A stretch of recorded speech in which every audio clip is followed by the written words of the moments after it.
Talvez a gente não entenda a circunstância que estamos vivendo. Talvez o que estamos fazendo é mais ligando o dane-se e tendo a mesma atitude de Adão. Se olharmos a nossa realidade, se olharmos a situação do mundo, nós devemos, de fato, repensar o que estamos fazendo e por que estamos fazendo. Nós estamos tendo algo em torno de 1.000 mortes por dia. Isto representa mais de 4, 5 aviões que estão caindo todos os dias no país. O que nós temos feito? Isso tem nos afetado, ou seja, são pessoas próximas a nós ou não? São pessoas que, na realidade, estão morrendo e distante de nós. Diante da pandemia, o que podemos para evitar o contágio e, consequentemente, as mortes? Talvez não estejamos tão preocupados mais com os números, que são 1.000 pessoas morrendo por dia. E isto uma média. Esse pico chega a 1.200, pode ser menos, depende da maneira como foram registrados esses óbitos. Agora, qual é a questão? Qual é o problema? Será que entendemos isso? Será que compreendemos que somos responsáveis por isso? Quando a gente fala que dane-se os números, muitas vezes é porque a gente já não está prestando atenção no volume. Nós já não estamos preocupados com isso. E muitas vezes porque isso não está próximo de nós. Não são nossos pais, não são nossos filhos, nossos amigos, mas pessoas talvez distantes. Isso quer dizer que somos menos responsáveis pela morte dessas pessoas? Essa é a questão que a gente precisa pensar.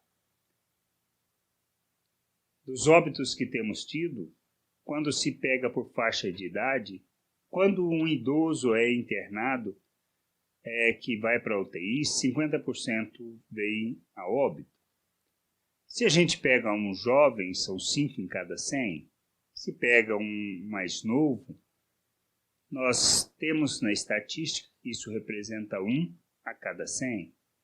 Mas isso deixa de ser menos importante? A gente precisa entender que não. A vida é importante. Existe remédio para isso que possa curar? Não. Essa é a questão. Tudo depende do organismo de cada pessoa. Mas o que nós podemos incentivar ou desestimular? A questão do contato social, pois sabemos que é a única forma que tem do vírus propagar. Temos feito isso? Essa é a nossa atitude? Ou já não estamos nem preocupados com isso? Nem usamos máscaras, nem nos preocupamos com o distanciamento. O que queremos é estar junto, ou o que incentivamos é estar junto.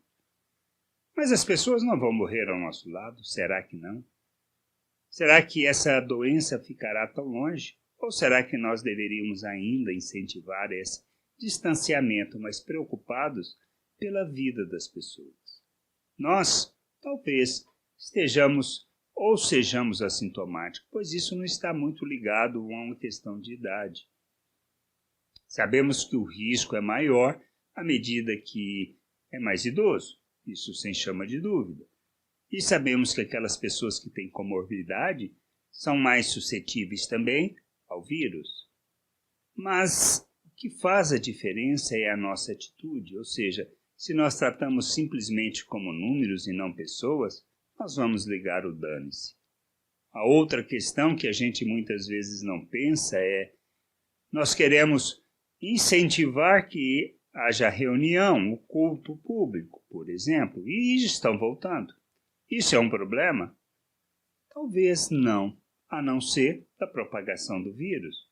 Já que ligamos o dane-se, tanto faz, tanto fez, vão morrer alguns, vão continuar morrendo pessoas. Isso tem problema? Talvez na nossa consciência já dizendo, tanto faz. Será que tanto faz? Mas muitas vezes nós não assumimos a responsabilidade pelo que nós estamos fazendo. Se incentivarmos as reuniões e se vier a óbito, nós nos sentiremos responsáveis por aquelas mortes próximas de nós, por pessoas que foram contaminadas e que contaminaram outras, que levaram à morte de pessoas. Assumimos a responsabilidade por isso, nos sentimos, de fato, a culpa pelo nosso pecado, pela nossa falta de compromisso com a vida e com as pessoas. Ou o que estamos fazendo simplesmente, mas as autoridades permitiram. Que atitude é essa? Quando Deus chegou diante de Adão e perguntou o que tinha acontecido, ele falou que ele assumiu a responsabilidade pela decisão que havia tomado de comer daquele fruto? Ou o que ele disse simplesmente foi a mulher que me deu? Na realidade, Adão fez o quê? Estava culpando Deus por aquilo, porque foi a mulher que Deus havia dado para ele, que tinha dado o fruto para ele comer. Ele assumiu a responsabilidade pelo que ele fez? Não. Qual é o motivo, muitas vezes, e por que nós fazemos isso? Nós fazemos jogando a culpa. Queremos que as pessoas acima de nós tomem as decisões de reunir, para que nós, ao acontecer alguma coisa, dizemos, não fomos nós. Ou então que as autoridades públicas tomem essa decisão, sabendo nós que elas estão sendo pressionadas para voltar à economia, para que as coisas sejam abertas. Mas a questão é a nossa responsabilidade. Quem nós somos?